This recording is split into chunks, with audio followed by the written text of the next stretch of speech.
when the opportunity came, to partner up with one of my friends that I made within the industry, I decided to take it. Technology is changing the way how people make money, but there are people who are adapting to this new reality. We need to create companies where the environment, that we work in is such a healthy and harmonious. There's so much opportunity that we bring to people. There's so much hope that we give to people. You too can change your life, not just your life, but you can change your children's life, your grandkids. Today, we are answering a good question. Is direct selling done by choice or by chance? Most of us are aware of this fact that most of us get into this profession by chance. But let's meet someone who has chosen this profession by choice. Hi, Brigham. Welcome to the show. Thank you. I appreciate the opportunity to have me on. Same here, Brigham. So, Brigham, people are excited to know what has been your journey in direct selling. My journey has been definitely by choice. Having worked the corporate side of network marketing for about 10 years, I got to see everything. I got to see, placing orders in customer service all the way to developing international markets. And one of the things that amazed me the most was to see how people were able to change their lives. The fact that somebody could, I would help them place their first order, and a couple of years later, they're making thousands of dollars a month.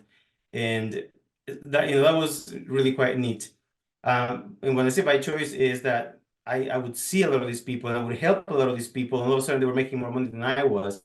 But also I would see their lifestyle. I would see the things they were able to do with the freedom that they lived with. And I guess part of, somewhere inside of me, I wanted that for myself. And don't get me wrong, the corporate part of it is pretty amazing, especially when you get to those ranks where I was. You get to go on the trips and get to, rub elbows with the leaders and make great friends. But again, I've seen the way that they live, the freedom that they have, and I always wanted that. So when the opportunity came, to partner up with one of my friends that I made within the industry, I decided to take it. And I can tell you, the freedom really makes a big difference. I remember my first year even, again, I've been a distributor now for 7 years, but even my first year, when I knew that things were going to be a little bit tight, my levels of happiness changed because I was able to spend more time with my family. I was able to do things with my kids, still working hard, but I had these little pockets, of time here and there where I felt free, and I knew that I could do whatever I needed to do with my family because I could come back and work on my business. So that part of it was it was really interesting, but yeah, it was by choice. Mostly we don't meet people that do direct selling by choice. Generally, it is by chance only. Now, Brigham, you have a lot of experience working in the South American countries, and you've traveled a lot and you've done a lot of businesses.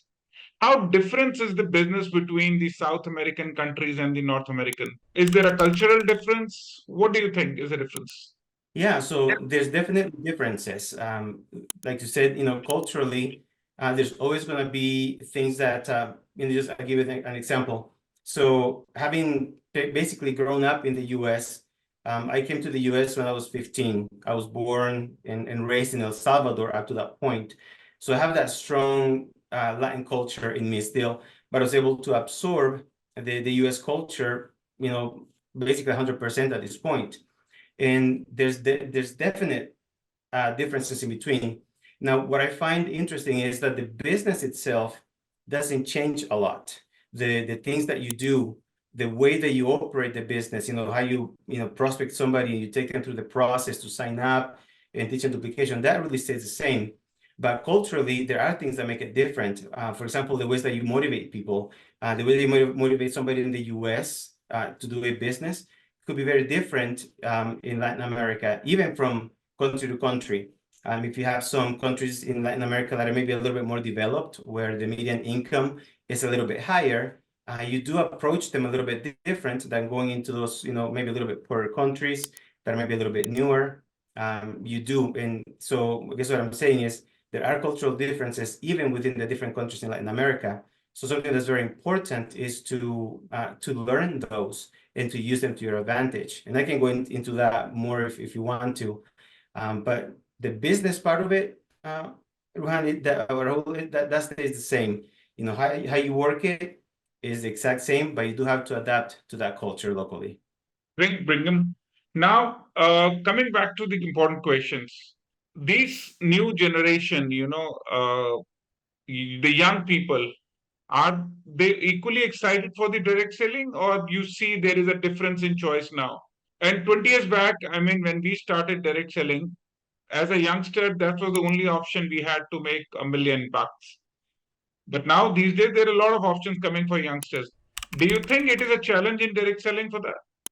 Oh, absolutely. I'm glad that you asked that question because I just wrote something about this last night. There's a huge challenge, and it can be a big hurdle for the industry with social media selling. I was speaking specifically about TikTok shops in my article from last night. Yeah, people, especially young people, have so many options to go and make money. E-commerce, for example, has evolved in such a way that for $40 a month with a little bit of know-how, you can have an online presence. Thanks to the social media, the viral social media like TikTok, and some of the Instagram reels, you're able to reach thousands of people a day, tens of thousands of people a day without spending a dime on any marketing. And young people know that.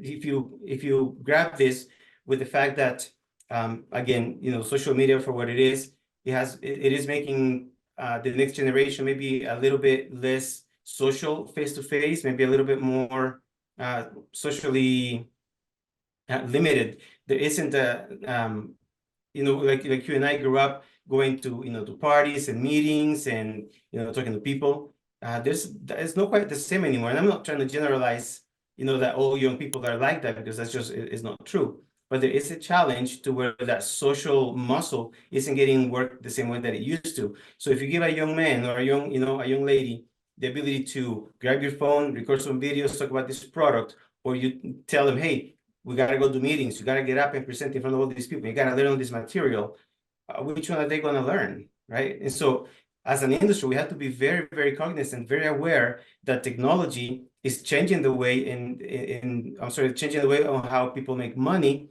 and literally putting in people's hands credible, real alternatives. Maybe they're not even thinking about us, hey, let's go make $1 million. They might just be thinking, hey, I just need an extra $2,000 a month to make things work. I'm gonna open a TikTok shop. I'm gonna make YouTube videos. People making crazy amounts of money just because they get views. They don't have to offer any product. They just make views. So we as an industry have to be very cognizant of what threatens our way of business. Great, Brigham. So, how does the old leadership, the people who've been doing this business, let's say people of our my age, probably 45, 50, how do they manage the training program now? So, what is the shift happening in training program? Or is it the same old, the approach thing, you motivate thing is the same old, or are the leaders changing into new thing now? So what I'm seeing kind of a bit of a shift. So people have been doing it for a long time, are still trying to use those same models that worked back then. And for the most part, I am a huge believer that there are things that work in network marketing, and they will always work because they're foundational principles, they're the truth. But there are also a lot of changes in life. Again, technology, pandemics, just things happen that force you to look at things different. And when people look at things different, your audience changes. The way that you approach people change, which is why, for example, here in the US, there are things that we, when we will market our opportunity, not just the product, but on the opportunity side, we can't say things about money. We can make, income claims freely. We can't speak, freely about the product because things have changed. And so there is again, an old school way of thought, if you will, but there are people who are adapting to this new reality, and they are changing the way that they train. They don't focus only on recruiting and teaching people to recruit in the big packages. They're actually starting to focus on what I believe is the next trend and what we need to go as an industry, which is teaching people how to build businesses, teach people how to move products. Because guess what? I may not be a good recruiter, right? He, she, they may not be good recruiters. But if we become good at moving product and we're still making money, I'm gonna have an active distributor promoting product, creating volume, for my team. And so if I help them do that, I have a more stable business than somebody that's only teaching the recruiting, because we can't always depend on that. And I'm so sure of this. Those who learn to adapt to what's coming, so we can not fight, but so we can keep up, I guess, with social media selling. Those are the leaders that are going to make the next generation in this industry. I think it's a very good point, Brigham. Brigham, just on the territory front, so in India, we don't know much about the South American direct selling. At maximum, we would know is something in Brazil or Mexico. But yes, the other smaller nations or the upcoming markets, we are not aware of. How exciting is the business there? How legal is the business there? What are the laws? Can you put some light on what are the laws and legal in those areas? Oh, absolutely. So, you know, when it comes to the laws, um, Mexico, Colombia, Brazil, obviously, it's its own, entity. It can be quite hard to get in there. Mexico and Colombia have very strict laws when it comes to registering product. The business, part of it, not as much, but they have very strict laws when it comes to registering products. And then some of the other countries, can just depending on how developed they are, they have their laws as well. But there's always ways to get your products into the country. Now, if you're talking about a pure business development aspect of it, and you tell me if this is where you want to go, like, what would I do right now? So my team is in Mexico, but what would I do if I wanted to go, or if I found somebody interested in Bolivia, for example? And I'm saying Bolivia because I never worked in Bolivia.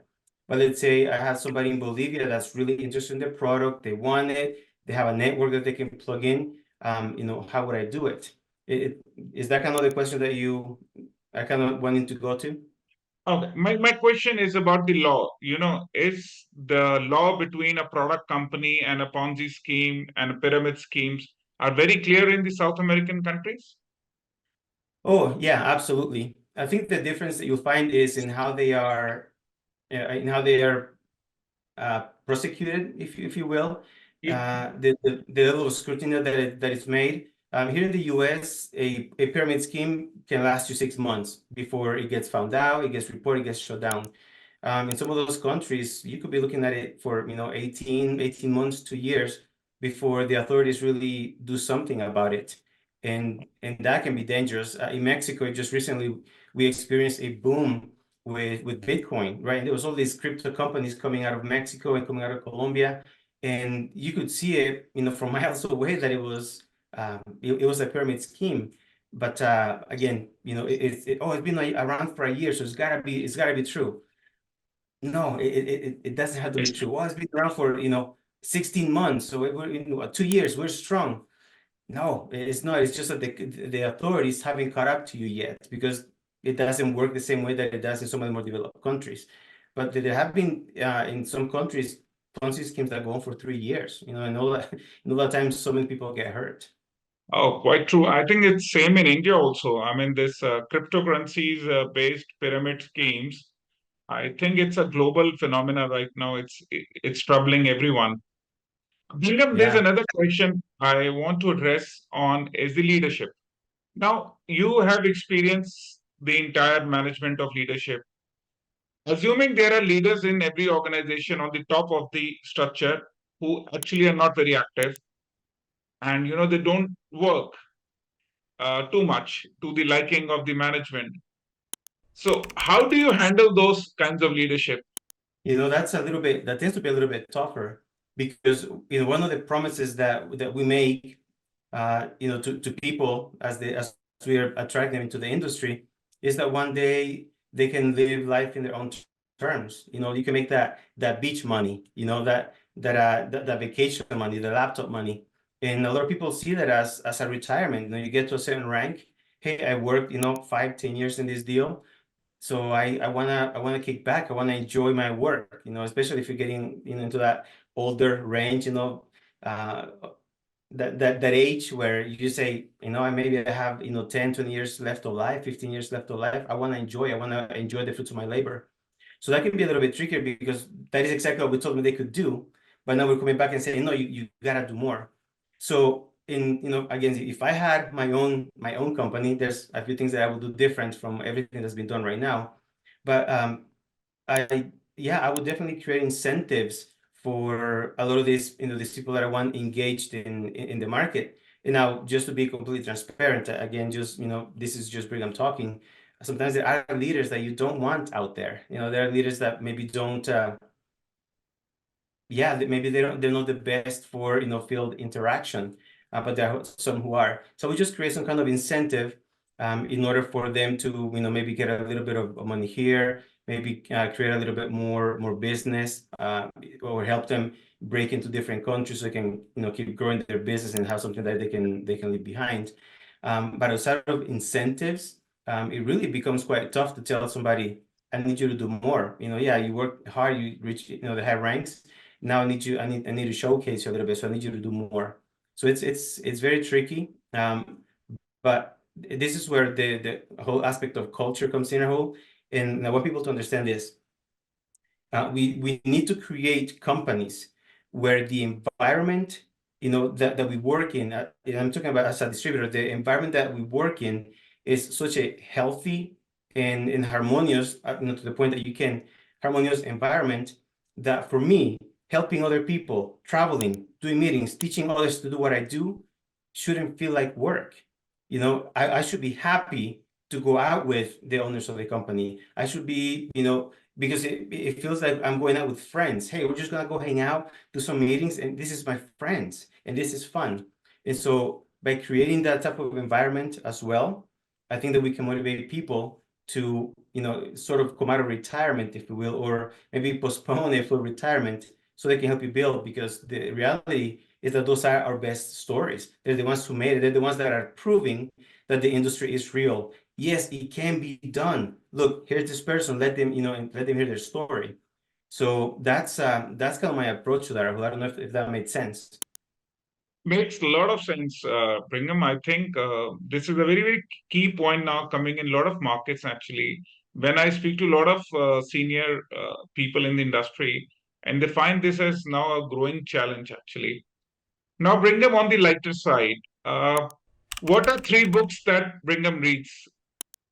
Yeah. So right now I am rereading As a Man Thinketh, by James Allen.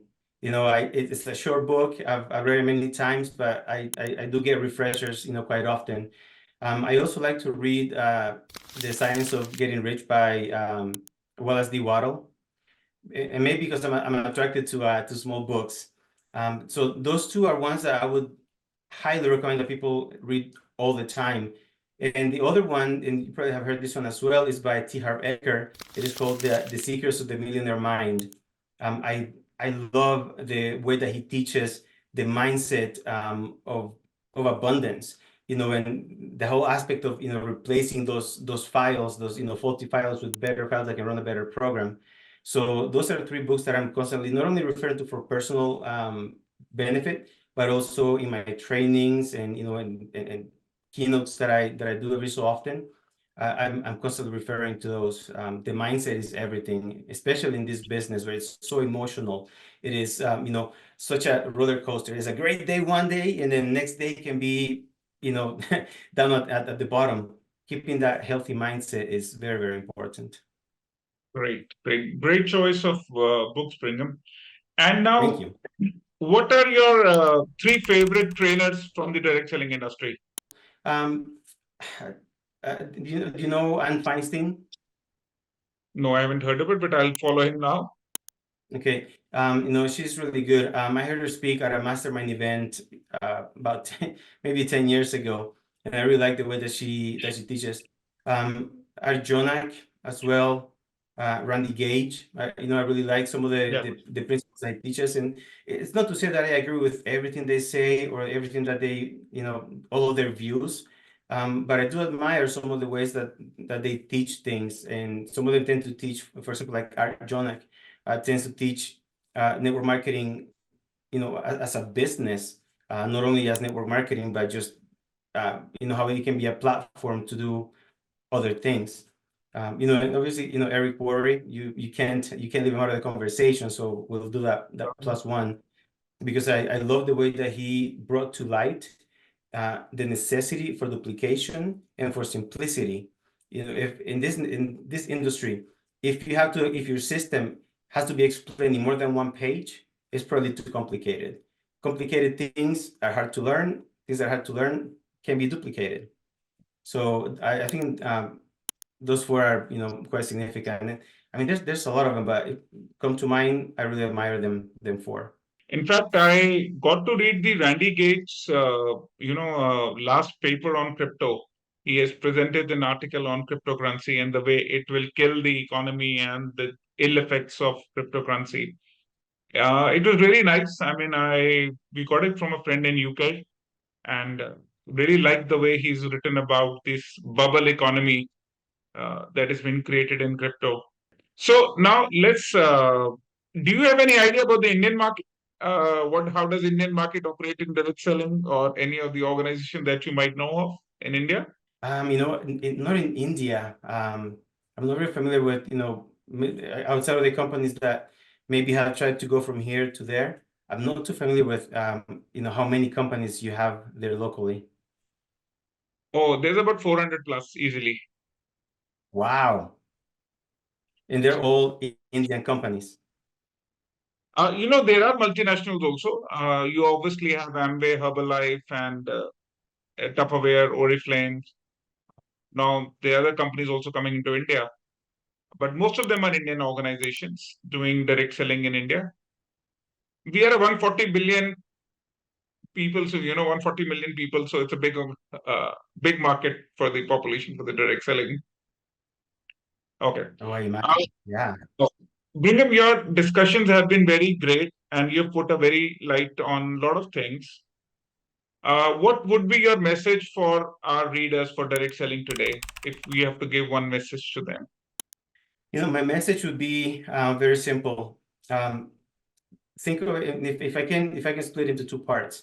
It is think of yourself as a brain surgeon. And treat your business as if you were a brain surgeon. This is what I mean. If you were a brain surgeon and you went about your profession as a brain surgeon the way that you are treating your network marketing business, would you trust yourself to operate on a loved one? And the reason why I say that is because we have to treat this business as a business. I know that's such a cliche thing to do, but we have to be a professional, which means keeping the mindset of always learning and never be satisfied with what you know because it worked, or just because with what you know because it's gotten you some results. Because in a year or 2 years, when the next crazy thing in the world happens, what maybe was good enough to get you what you got, but it won't be enough to get you to the next stage. So always be vigilant, pay attention to what's out there, pay attention to how it affects your business as well, your own personal business with your own products, what's out there that could affect it. And I think as long as we do that, not only can we have long-term, profitable, successful businesses, but we can also collectively, we can push this industry forward because it deserves to be here. There's so much opportunity that we bring to people. There's so much hope that we give to people when we say, I don't care, where you come from. I don't care what your story is. I don't care, all I know is that if you grab this opportunity and you work it, the way that I did, the way that the company teaches, you too can change your life. Not just your life, but you can change your children's life, your grandkids.